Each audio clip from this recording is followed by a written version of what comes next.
Hi everyone, कैसे हैं आप सभी का मैं अपने चैनल पे फिर से एक बार स्वागत करती हूँ। और आज मैं आपको ऑटिज़म स्पेक्ट्रम डिसऑर्डर पे आगे का टॉपिक पढ़ाऊँगी। कल पिछली वीडियो में हमने लास्ट में जो टॉपिक पढ़ा था वो था क्लिनिकल फीचर्स। अभी इसमें हमें और भी काफ़ी चीज़ें पढ़नी हैं।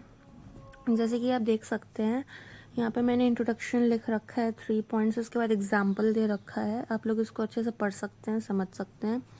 ये सारी चीज़ें मैं ऑलरेडी कल पढ़ा चुकी हूँ, ठीक है। और आज हमारा अगला क्या रहेगा, criteria for autism according to DSM-5। DSM-5 के अकॉर्डिंग ऑटिज़म का क्या क्राइटेरिया है।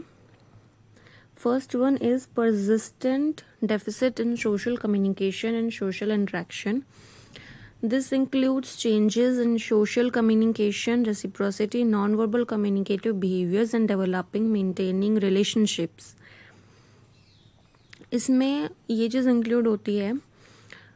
इसमें क्या आप समझेंगे, इसमें क्या चीज़ें इंक्लूड होती हैं ऑटिज़म के बच्चों के लिए। Social emotional challenges, non verbal communicative behaviours और जो रिलेशनशिप्स होते हैं उनको मेंटेन करना, उनको डेवलप करना इन बच्चों के लिए एक बहुत ही बड़ा चैलेंज होता है। सेकेंड है restricted repetitive patterns of behaviour, interest and activities. At least two of the following must be present. Stereotyped repetitive movements like hand flapping. जैसा कि मैंने आपको कल भी बताया था कि इन बच्चों में बहुत ही कॉमन रिपीटेड एक्शन होता है हैंड फ्लैपिंग। सबसे ज़्यादा ये बच्चे हैंड फ्लैपिंग करते हैं। Second is insistence on sameness like rigid routines और रिचुअल्स। ये भी मैंने आपको कल बताया था। Highly restricted interest like intense focus on specific topics. Sensory sensitivities like hyper और hypo activity to sensory input. Symptoms और करेक्टरिस्टिक्स। इन बच्चों के सिम्टम्स और करेक्टरिस्टिक्स क्या होता है, आप इन बच्चों को कैसे पहचानोगे। तो सबसे पहला आता है सोशल इंट्रैक्शन चैलेंजेस, मतलब इन बच्चों को सोशली इंट्रैक्ट करने में बहुत प्रॉब्लम्स आती हैं। Communication differences, repetitive behaviour. सबसे बड़ा जो सिम्टम है आपका जब आप बच्चे को पहचान सकते हो वो है रेपिटेटिव बिहेवियर से, क्योंकि कोई भी नॉर्मल बच्चा किसी भी एक बिहेवियर को बार बार रिपीट नहीं करेगा, लेकिन जो स्पेशल बच्चा होगा, जो ASD का बच्चा होगा, ऑटिज़म स्पेक्ट्रम डिसऑर्डर का, वो ज़रूर एक ही चीज़ को बार बार रिपीट करेगा, वो भी काफ़ी लंबे समय के लिए। फोर्थ इज रेस्ट्रिक्टेड इंटरेस्ट, मतलब किसी एक ही चीज़ में अपना इंटरेस्ट रखना और बाकी की चीज़ों में इंटरेस्ट ना बढ़ाना। फिर चाहे वो चीज़ खाने पीने को लेके हो सकती है, टॉयज़ को लेके हो सकती है, कपड़ों को भी लेके हो सकती है, और जगह को, कि मतलब बच्चा सोएगा कहाँ, मतलब पलंग पे सोना है, कहाँ सोना है बच्चे को, ये मतलब ये डिपेंड करता है बच्चे पे। सबसे ज़्यादा जो बच्चों में देखा जाता है वो टॉयज़ और फूड और क्लोथ्स, इन 3 चीज़ों को लेके देखा जाता है कि बच्चे बहुत ज़्यादा रिस्ट्रिक्टेड इंटरेस्ट दिखाते हैं इन चीज़ों में। फिर आता है सेंसरी सेंसिटिविटीज़। हाँ, सेंसरी सेंसिटिविटीज़ में आप यही बोल सकते हो, जैसे मैंने आपको कल बताया था दिवाली के टाइम पे जैसे पटाखों की बहुत तेज़ आवाज़ आती है, कोई भी बॉम्ब फोड़ो या कुछ भी करो तो उसमें आवाज़ें बहुत आती है, तो उन आवाज़ों से इन बच्चों को बहुत परेशानी होती है, क्योंकि इन्हें सेंसरी इश्यूज़ होते हैं। तो इस कारण से ये अपने कानों को बंद करते हैं उस टाइम पे। उस चीज़ से भी आपको पता लग सकता है कि ये बच्चा ऑटिस्टिक है कि नहीं है। अब हम अगला पढ़ेंगे causal factors of ASD। Causal factors 2 types के होते हैं। एक होता है जेनेटिक, यानी कि जो आपको आपकी फैमिली से मिले, या फिर और दूसरा होता है इन्वायरमेंटल फैक्टर, जिसमें इन्वायरमेंट का रोल होता है, ठीक है। अब हम सबसे पहले पढ़ेंगे जेनेटिक फैक्टर्स। जेनेटिक फैक्टर्स में first is genetic mutations, second is family history, genetic syndrome.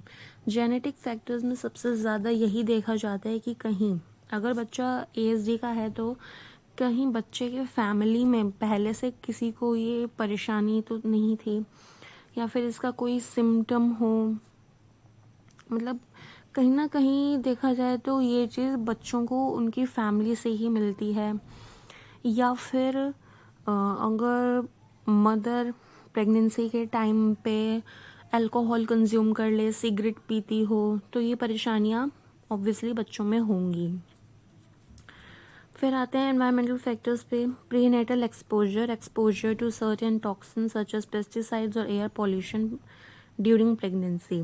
Prenatal exposure मैंने प्रीनेटल पीरियड जब होता है तो उस टाइम पे कुछ सर्टेन टॉक्सिन्स का एक्सपोजर करना, जैसे कि पेस्टिसाइड्स या एयर पॉल्यूशन।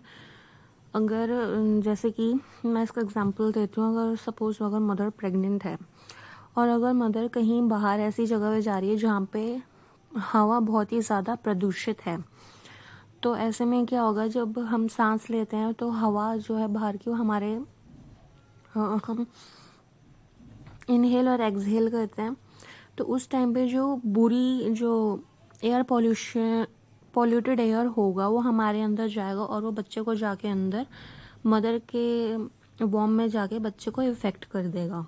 तो वहाँ से वो चीज़ गलत हो जाएगी, फिर बच्चे में प्रॉब्लम्स क्रिएट हो सकती हैं। Second is maternal infection during pregnancy such as flu or urinary tract infection।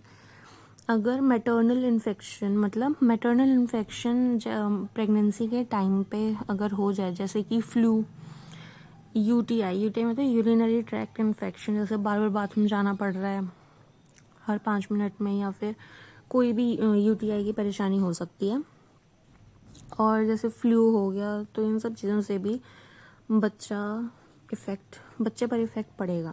Third is nutritional factor, folate deficiency और एक्सेस ड्यूरिंग प्रेगनेंसी। मतलब कि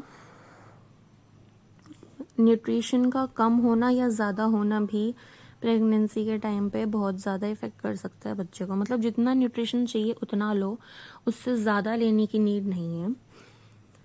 और इस चीज़ के लिए आप डॉक्टर से सलाह कर सकते हैं। डॉक्टर्स ही बताते हैं कि कितना न्यूट्रिशन चाहिए, कितना नहीं चाहिए। तो ये चीज़ें आप हमेशा डॉक्टर से सलाह कर लेनी चाहिए during the pregnancy. Okay, so next topic is comorbidity with age. जैसा कि मैंने आपको कल भी बताया था कि एक बीमारी नहीं होती, हमेशा एक बीमारी के साथ 2-3 बीमारियां और परेशानियां होती हैं बच्चों को। अब ASD के केस में बच्चे को और कौन सी कोमोबिडिटीज़ हो सकती हैं? Intellectual disability, attention deficit hyper activity disorder यानी ADHD भी हो सकता है, और एंग्जाइटी डिज़ॉर्डर्स इन्हें डेफिनेटली होते हैं, मूड डिज़ॉर्डर्स भी होते हैं, स्लीप डिज़ॉर्डर्स भी होते हैं। मैंने आपको बताया भी था कि बच्चे टाइम पे नहीं सोते हैं, रात को 12-12 2-2 बजे तक जगते हैं। गैस्ट्रोइंटेस्टाइनल इश्यूज़ मतलब पेट से रिलेटेड इश्यूज़, जैसे गैस बनना या फिर पेट में दर्द होना या भूख ज़्यादा लगना, और seizures in disorders. Next is clinical features मैंने आपको पढ़ाए थे, ये सारे मैंने यही लिख रखे हैं।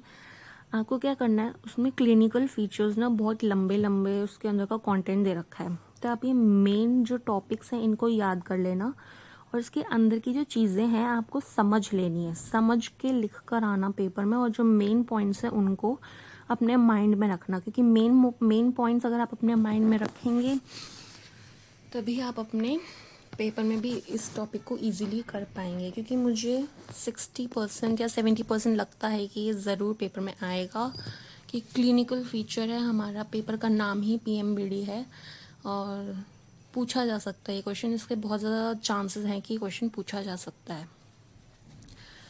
तो आज के लिए बस इतना ही, मैं आपको कल मिलूँगी इसके आगे के अगले टॉपिक के साथ।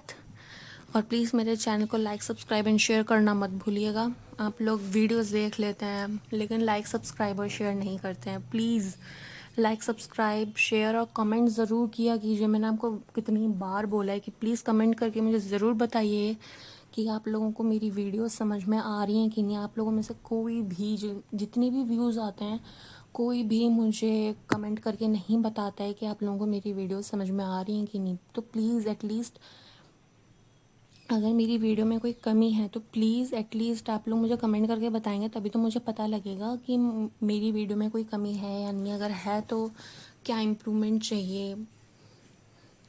तो प्लीज़ मेरी वीडियो पे कमेंट ज़रूर किया कीजिए। एंड प्लीज़ मेरे चैनल को लाइक, सब्सक्राइब एंड शेयर ज़रूर करिएगा ताकि मेरी जो अगली आने वाली वीडियो उस पर आपको नोटिफिकेशन मिल सके। Thank you.